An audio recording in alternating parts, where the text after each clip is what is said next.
Channel पे। तो आज हम शुरू करने वाले हैं आरोह पुस्तक के काव्य खंड की पहली कविता, जो कि है आत्म परिचय, जिसको लिखा है हरिवंश राय बच्चन ने। तो चलिए शुरू करते हैं इस कविता को। मैं जब जीवन का भार लिए फिरता हूँ, फिर भी जीवन में प्यार लिए फिरता हूँ। कर दिया किसी ने झंकृत जिनको छूकर, मैं सांसों में दो तार लिए फिरता हूँ। तो कवि हमसे कहते हैं कि मैं अपने जीवन में, यानी कि जो मैं ये संसारिक जीवन है उसके अंदर जितने भी भार का अर्थ यहाँ पर क्या है, जितना भी मेरा कर्तव्य है वो मैं निभाता हूँ, वो अपने साथ लिए फिरता हूँ। मैं अपने जीवन में कर्तव्य के साथ साथ प्रेम भी लिए फिरता हूँ। कर दिया किसी ने जनकृत जिनको छूकर, यहाँ पर वो किसी की बात कर रहे हैं जिन्होंने उनके मन को झंकृत कर दिया है। जनकृत क्या होता है? जनकृत एक ऐसे प्रकार की ध्वनि जो निकलती है किसी भी इंस्ट्रूमेंट से, या फिर मैं किसी भी कह दूँ कोई वाद्य से, जिसको कहते हैं हम झंकृत। जैसे कि कोई तार नहीं होते गिटार में जिसको हम छूते हैं, तो उसी को हम कहते हैं झंकृत। तो किसी ने जो है कवि के हृदय को झंकृत कर दिया है, तो यहाँ पर कवि उसकी बात कर रहे हैं। मैं सांसों में दो तार लिए फिरता हूँ, यानी कि मैं अपने सांसों में जो है उस प्रेम को लेकर फिरता हूँ। मैं स्नेह सुरा का पान किया करता हूँ, मैं कभी ना जग का ध्यान किया करता हूँ। जग पूछ रहा उनको जो जग की गाते, मैं अपने मन में जग का गान किया करता हूँ। तो कवि हमसे ये कहना चाहते हैं यहाँ के कि मैं स्नेह सुरा का पान किया करता हूँ, यानी कि मैं अपने जीवन में जो है स्नेह रूपी शराब को पीता रहता हूँ, यानी कि मैं अपने जीवन में प्रेम से रहता हूँ, प्यार बांटता हूँ। मैं कभी ना जग का ध्यान किया करता हूँ, ये जो संसारिक जीवन है मैं उस पर कभी भी अपना ध्यान नहीं देता हूँ।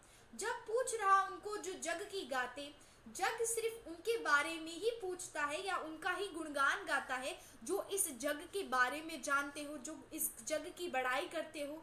लेकिन मैं तो ये कभी गान गाता ही नहीं हूँ, मैं तो बस अपने हृदय की करता हूँ, अपने मन में जो आता है वो करता हूँ।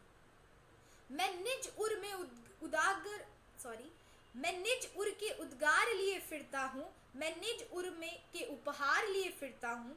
है ये अपूर्ण संसार ना मुझको भाता, मैं स्वप्नों का संसार लिए फिरता हूँ। तो कवि हमसे ये कहते कि मैं निज उर, यानी कि जो मैं अपने हृदय में जो है उद्गार लिए फिरता हूँ, यानी कि विचार लिए फिरता हूँ, उपहार लिए फिरता हूँ।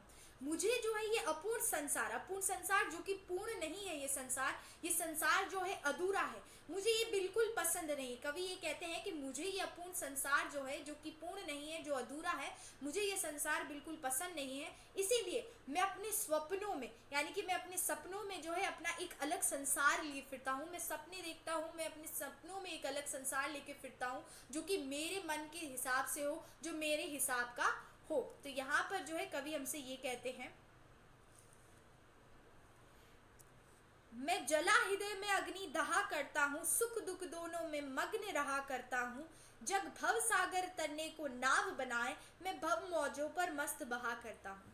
तो कवि हमसे ये कह रहे कि मैं अपनी हृदय में जो है अग्नि जलाता हूँ और उसी के विचारों की अग्नि में जो है मैं दहा करता हूँ, यानी कि मेरे जो विचार मेरे हृदय में उमड़ते हैं मैं उनको जलाकर उनमें ही दहा करता हूँ, यानी कि उनमें ही जलता रहता हूँ। सुख दुख दोनों में मग्न रहा करता हूँ। कवि कहते चाहे सुख आए चाहे दुख आए, मैं दोनों ही परिस्थितियों में एक समान रहता हूँ, मैं दोनों से ही एक समान जो है डील करता हूँ। भव सागर तरने को नाव बनाई, यानी कि ये जो जग है, पूरा ये जो दुनिया है, ये जो संसार है, वो एक सागर के समान है। ये जो संसार है वो एक सागर के समान है, जिसको जो है ये पूरी दुनिया, ये जितने भी मनुष्य हैं उसको पार करने की बात करें। आपने ये बहुत बार सुना होगा, जब अगर आप हिंदी ध्यान से पढ़ते हैं तब आपने बहुत सारे जो कवि होते हैं ये भवसागर इस दुनिया को भवसागर बताते हैं, कि यानी कि ये जो जीवन है, ये संसारिक जीवन है, वो एक सागर की तरह, जिसको जो है ये जग, यानी कि ये जो संसार है उसको पार करने की बात करता है। तो यहाँ पर कवि कहते हैं कि पूरा संसार नाव बनाकर उसे पार करने की बात करता है। लेकिन कवि क्या कहते हैं कि मैं तो इन मस्त मौजों पर, भव मौजों पर मस्त बहा करता हूँ, यानी कि जो इस संसार की जो लहरें हैं मैं तो बस उन पर सो जाता हूँ और उन्हीं के बहाव में जो है मस्त यहाँ से वहाँ घूमता रहता हूँ। मैं अपने दिमाग में ये सब नहीं रहता कि मैं नाव बनाऊँ और इस भव सागर को पार करूँ। तो यहाँ पर हमको जो है संसारिक मोह माया का जो है वर्णन बताया गया है कवि के द्वारा। फिर आगे वाले लाइन में कवि हमसे कहते हैं, कवि कहते हैं मैं यौवन का उन्माद लिए फिरता हूँ, यानी कि मैं अपनी जवानी में जो है बड़ा सक्षम खुशी व्यक्ति हूँ। उन्मादों में अवसाद लिए फिरता हूँ। ये जो उन्माद है, ये जो मेरी खुशी है, इनमें कहीं ना कहीं जो है मैं चिंता, उलझन को भी लेके फिरता हूँ। यानी कि जो जो मेरे साथ खुशी है उसके साथ मेरे को कहीं ना कहीं किसी चीज़ की चिंता है, किसी चीज़ की उलझन है, तो मैं जीवन में उसे भी लेकर अपने साथ फिरता हूँ। जो मुझको बाहर हंसा रुलाती भीतर, मैं हाय किसी की याद लिए फिरता हूँ। तो कवि हमसे यहाँ कहते हैं कि जो ऐसी चीज़ जो कि मुझे बाहर तो हंसाती है, मैं बाहर तो ऐसा लगता है कि लोगों को कि मैं हंस रहा हूँ, लेकिन वो कहीं ना कहीं मेरे अंदर जो है मुझे रुलाती है। तो कवि यहाँ पर जो है किसी व्यक्ति का वर्णन कर रहे हैं, वो कह रहे हैं कि मुझे उस व्यक्ति की जब याद आती है तब मैं बाहर तो हंसता हूँ, लेकिन अपने हृदय के अंदर उस याद में जो है रोता हूँ। तो कवि यहाँ पर हमसे ये कहना चाहते हैं। फिर आगे कवि कहते हैं कर यत्न मिटे सब, कवि कहते हैं कर यत्न मिटे सब, सत्य किसी ने न जाना। यानी कि सबने ये जो संसार है इसके सत्य को जानने का प्रयास किया, लेकिन कोई भी जान ना पाया। सब मर मिटे, यानी कि सब जो है मर मिट गए, सबकी मृत्यु हो गई, लेकिन किसी ने इस संसार के सत्य को नहीं जान पाए। नादान वही है हाय जहां पर दाना। यहाँ पर कवि जो संसार के लोगों को नादान क्यों कह रहे हैं? नादान इसीलिए कह रहे हैं क्योंकि इस संसार में मोह माया है, ऐश्वर्य की बात की जाती है, धन दौलत की बात की जाती है। यहाँ पर उन सबको दाना कहा गया है, ऐश्वर्य धन दौलत को दाना कहा गया है, और मनुष्य को नादान कहा गया है कि ये जो नादान व्यक्ति है ये इन सब के पीछे भागता रहता है। किनके पीछे? दाना। दाना का यहाँ क्या आशय है? यहाँ पर कवि कहते हैं कि जो जीवन के अंदर जितना भी सुख है, जितना भी धन है, पैसा है, उन सब के पीछे मनुष्य भागता है। ये तो नादानी की बात है, क्योंकि ये जीवन का सत्य है ही नहीं। फिर मूढ़ ना क्यों जग, यहाँ पर कवि कहते हैं तो इसलिए तो ये जग जो है मूर्ख है, जो इस पर भी ना सीखे, जो इस बात पर भी नहीं सीखता कि ये संसार का सत्य है ही नहीं। मैं सीख रहा सीखा ज्ञान भुलाना। यहाँ पर कवि कह रहे हैं जो इन लोगों ने जो ज्ञान सीखा है, जो इन व्यक्तियों ने ज्ञान सीखा है, मैं उस ज्ञान को जो है भुलाना चाहता हूँ, मैं इस संसारिक ज्ञान को भुलाना चाहता हूँ। इसीलिए जो है मैं सारे दिन यत्न करता हूँ कि ये जो लोग धन दौलत ऐश्वर्य के पीछे भाग रहे हैं और इसी को संसार का सत्य मान रहे हैं, मैं उसको कहीं ना कहीं ठुकराता हूँ, उस सब चीजों को भुलाना चाहता हूँ। तो कवि ये कहते हैं। आगे कवि कहते हैं मैं और जग और कहाँ का नाता, मैं बना बना कितने जग रोज मिटाता। तो कवि यहाँ पर कहते हैं कि मेरा और इस दुनिया का कोई भी नाता नहीं है, यानी कि मेरा और दुनिया का या जग का कोई भी संबंध नहीं है। मैं कितने ही रोज अपने स्वप्नों में जग बनाता हूँ और उनको मिटाता हूँ। यानी कवि कहना चाहते कि मैं अपने में ही खुश रहता हूँ, मैं अपनी ही दुनिया बनाता हूँ, उनको रोज मिटाता हूँ, नई दुनिया बनाता हूँ। जब जिस पृथ्वी पर जोड़ा करता वैभव, मैं प्रति पग उस पृथ्वी को ठुकराता हूँ। तो कवि यहाँ कहते हैं कि जो पृथ्वी है ये जो है मनुष्य के जीवन में है वैभव लाती है। जब मनुष्य पृथ्वी पर आता है तो इन सब चीजों के पीछे भागता है, वैभव के पीछे। जो पृथ्वी ये सब कुछ देती है मैं उस पृथ्वी को ही ठुकराता हूँ। कवि ये कहते हैं कि जो धन दौलत ऐश्वर्य है जिनके पीछे मनुष्य भागता है, मैं जो इनको ये पृथ्वी देती है मैं उस पृथ्वी को ही ठुकराता हूँ। आगे कवि कहते हैं मैं निज रोदन में राग लिए फिरता हूं, शीतल वाणी में आग लिए फिरता हूं, जो जिस पर भूपों के हैं प्रसाद निछावर, मैं खंडहर का भाग लिए फिरता हूं।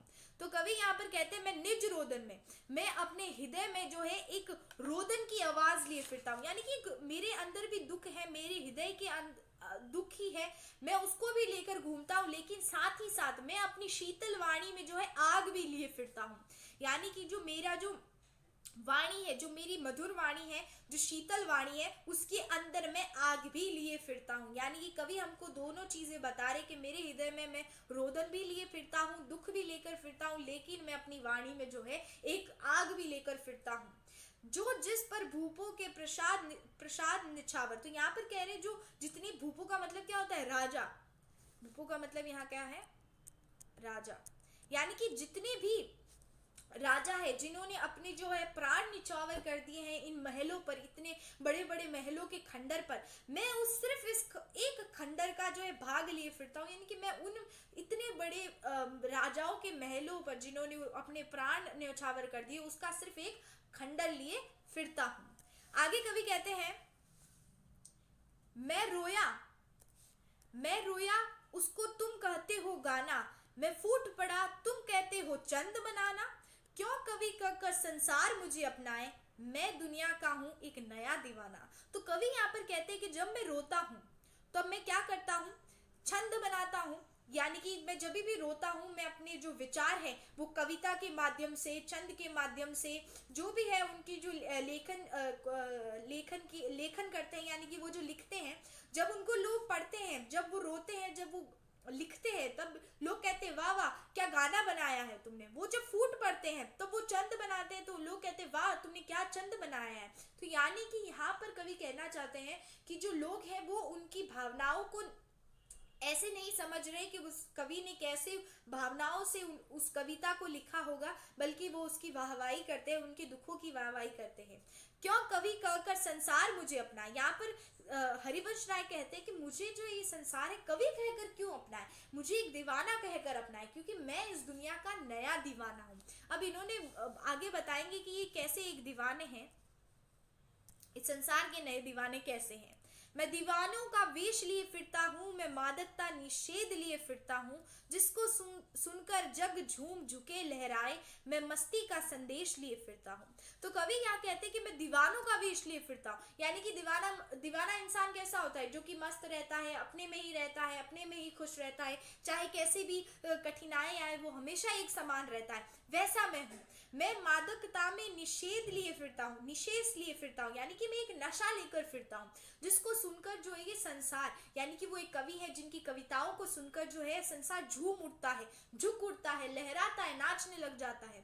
मैं उसी मस्ती का संदेश लिए फिरता हूँ। तो इसी के साथ कवि कहते हैं कि मैं जो है मस्ती का संदेश लिए फिरता हूँ कि आप इस जीवन को जो है इंजॉय करें, इस जीवन को जो है, इस संसार को जो है आप अपने हिसाब से जिए, अपने हृदय में नए संसार के हिसाब से जिए। तो यहाँ पर कवि हमको जो है ये संदेश देते हैं।